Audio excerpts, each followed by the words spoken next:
अल्हम्दुलिल्लाह वकफ़ा वसलाम अला इबादिहिल्लज़ीना इस्तफ़ा अम्मा बाद। पूरी दुनिया के इंसानों के लिए तीन चीज़ें इंतहाई कीमती हैं और सबके लिए कीमती, लेकिन जो मोमिन है, जो ईमान वाले हैं, उनके लिए चार चीज़ें कीमती। हर इंसान के पास जो सबसे कीमती चीज़ है वो वक़्त है। एक मजदूर, उसे आप कहें 8 घंटे काम करना है, तो सबसे पहली चीज़ वक़्त, दूसरी चीज़ माल है और तीसरी चीज़ जान है। अब उस मजदूर से कहें 8 घंटे काम करना है तो वो कहेगा मुझे 1000 रुपये दो तो मैं 8 घंटे तुम्हें देता हूँ। वो माल के बदले में अपना वक़्त देता है। अब अपने वक़्त को कीमती बनाने के लिए लोग मेहनत करते हैं कि मैं ऐसा कोई शोबा इख्तियार करूं कि मेरे वक़्त की कीमत बढ़ जाए। अब एक मजदूर 8 घंटे लगा के 1000 रुपये मिसाल के तौर पे कमाता है, लेकिन उसी जगह एक डॉक्टर 3-4 घंटे वो देता है, लेकिन वो हजारों रुपए कमाता है। इसी तरह मुख्तलिफ तालीम हासिल करते हैं ताकि अपनी वक़्त की कीमत बढ़ाई जाए दुनिया के लिहाज से, और उस कीमती वक़्त के जरिए से माल हासिल किया जाए और ज्यादा से ज्यादा हासिल किया जाए। अब वक़्त एक बड़ी अजीब चीज है, वक़्त को आप रोक नहीं सकते। वक़्त इस घड़ी पे नहीं चलता, ये घड़ी रोक भी देंगे वक़्त फिर भी चलता रहेगा, क्योंकि हमारी जितनी भी सिस्टम है वो आसमानी, वो घड़ी जो अल्लाह ने लगाई है ना, हमारी जो नमाजें हैं ये सूरज के साथ उसके औकात बदलते हैं। यहाँ पर आ जाएगा तो जोहर है, यहाँ आ जाएगा तो असर है, वो हो जाएगा तो उस वक्त मगरब है और फिर रात को इशा है। इसी तरह हमारी जो इबादत हैं, जैसे रमजान शुरू हुआ तो चांद के निकलने से, ईद होगी तो चांद के, और ये तयशुदा होते हैं अल्लाह की तरफ से, ये अल्लाह की एक है। ये ऊपर आप जितने भी बजते रहें आपका वक़्त चलता रहेगा। आप चाहे कमरे में बैठे रहें, बैठे बैठा बंदा जवान से बूढ़ा हो जाएगा, तो ये वक़्त है जो साथ चलता है। तो वक़्त कीमती है, लेकिन उस कीमती चीज के जरिए से वो माल हासिल किया जाता है। अब माल हासिल किया तो बंदा बीमार हो गया, तो फिर वही जो माल कमाया था वो अपनी जान बचाने के लिए उस अपने माल को लगाता है, क्योंकि माल से ज्यादा इंसान की जान कीमती होती है। महंगे तरीन हॉस्पिटल में जाता है ताकि मेरी जान बच जाए, और माल खर्च करता है, जो जमा हुआ था वो सारा खर्च करता है ताकि मेरी जान बच जाए। ये तो तीन चीजें जो तमाम दुनिया के लोगों के लिए होती, लेकिन चौथी चीज वो होती है जो ईमान वालों के लिए होती है, और वो है ईमान। ईमान ऐसी चीज है कि वक़्त कीमती है, वक़्त के बाद जान, माल कीमती है, माल के बाद जान कीमती है, लेकिन ईमान ऐसी कीमती चीज है कि उसके ऊपर अगर कोई मामला हो जाए तो फिर जान भी उसके ऊपर लगा के ईमान को बचाना लाजम होता है कि अपने ईमान को बचाया जाए। अब ये जो बाकी चीजें होती है ना, जो माल आदमी ने कमाया है या जो जान है, उसके जरिए आप दुनिया में जो कुछ भी बनाएं तो वो जो कुछ भी बनाएंगे वो यहीं रह जाएगा। सिंपल सी बात है। आगे क्या जाएगा? वो जाएगा ईमान। अब एक बंदा है वो कहता है मैं मकान बनाना, बनाए, खुशी से बनाए,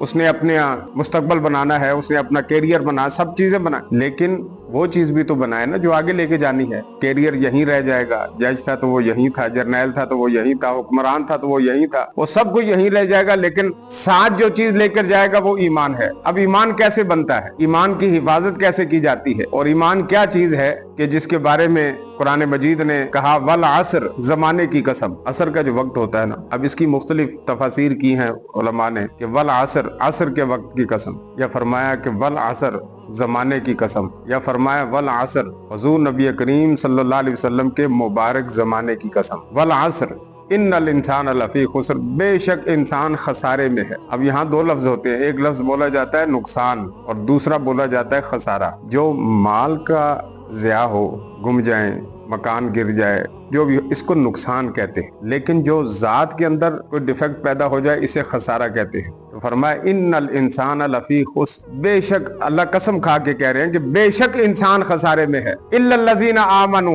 मगर वो जो ईमान लाए, व आमिलु सालिहात, और फिर अपने ईमान को अमाल सालेहा के साथ मुज़य्यन किया, यानी ईमान के साथ ऐसे अमल किए कि जो ईमान के साथ जच जाए। और फिर तीसरी बात वतवासौ बिल हक, खुद हक के ऊपर वो कायम हो और दूसरों को भी हक बात की तलकीन करे, और फिर हक के ऊपर चलने की वजह से जो मुसीबतें आए, जो परेशानी आए, वतवासौ बिस्सब्र, तो सब्र की ताकीद करे। यानी ये जो वक्त गुजारना है ना, उसके अंदर वक्त फरमाया ये गुजारा कि अपने ईमान की हिफाजत की, और उसके लिए चार चीजें जिक्र की। और ये चारों चीजें क्या हैं? जरूरी। क्या है जरूरी? किस लिहाज से जरूरी? हर आदमी के लिए चार चीजें जरूरी होती। मसलन एक आदमी अगर किसी से नाराज हो गया, बेटा बाप से नाराज हो गया, उसको पता है बाप मुझसे मोहब्बत करता है, लेकिन नाराज हो गया, उसको पता है कि किस तरह ब्लैकमेल करना है, तो वो कहता है कि मैं खाऊंगा नहीं, मैं पीऊंगा नहीं, मैं नहीं सोऊंगा नहीं, मैं ये मुख्तलिफ किस्म की धमकियां देता है, मैं सांस नहीं लूंगा।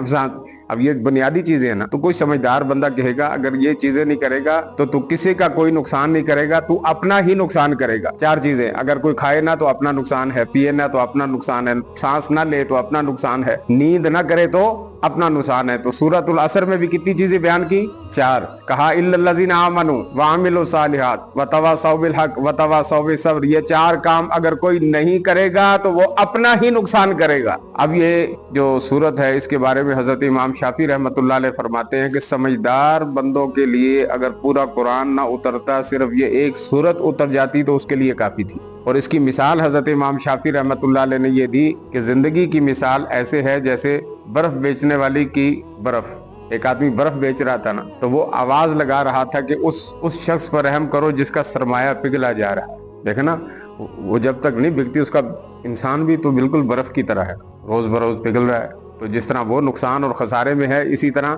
تو اس سے پہلے یا پوری بات کا خلاصہ یہ ہے، جس طرح برف پگھلنے سے پہلے بک جائے تو فائدہ ہو گیا نا برف والے کو، اسی طرح یہ زندگی ہے، اس زندگی کے اندر ایک ایمان والے کا خریدار اللہ ہے۔ اللہ فرماتے ان اللہ اشتری من المؤمنین، اللہ نے جنت کے بدلے مومن کے مال اور جان کو خرید لیا ہے۔ اب یہ جو ہماری مال اور جان ہے نا، جب ہم نے کہا کہ ہم مومن ہوئے، ایمان لائے، تو یہ اس بات کے ساتھ ہی یہ سودا ہو گیا۔ اور سودا کیا ہے کہ اللہ نے مومن کی جان اور مال کو جنت کے بدلے خرید لیا۔ اب اس کا کیا مطلب ہے؟ آپ ایک دکان پر گئے، آپ نے کچھ چیزیں سلیکٹ کی، سلیکٹ کرنے کے بعد آپ نے شاپر میں رکھ کے ان کی پیمنٹ کر دی۔ پیمنٹ ہونے کے بعد آپ نے کہا کہ یہ شاپر یہ رکھے، میں ذرا آگے سے ہو کے آتا ہوں۔ اب آپ باہر چلے گئے، اب وہی مال اسی دکان میں پڑا ہے، شاپر میں ہے، لیکن اب وہ اس شاپ والے کا، اب اس کا نہیں ہے، اب وہ ہے اس بندے کا کہ جس نے اس کو خرید لیا ہے، وہاں پڑا ہے، اور جب تک وہ اس کو آگے لے جائے گا۔ اللہ فرماتے ہیں کہ بھئی مومن جو ہے اس نے تو اپنی جان اور مال مجھے بیچ دی ہے، تو جب مجھے بیچ دی ہے تو پھر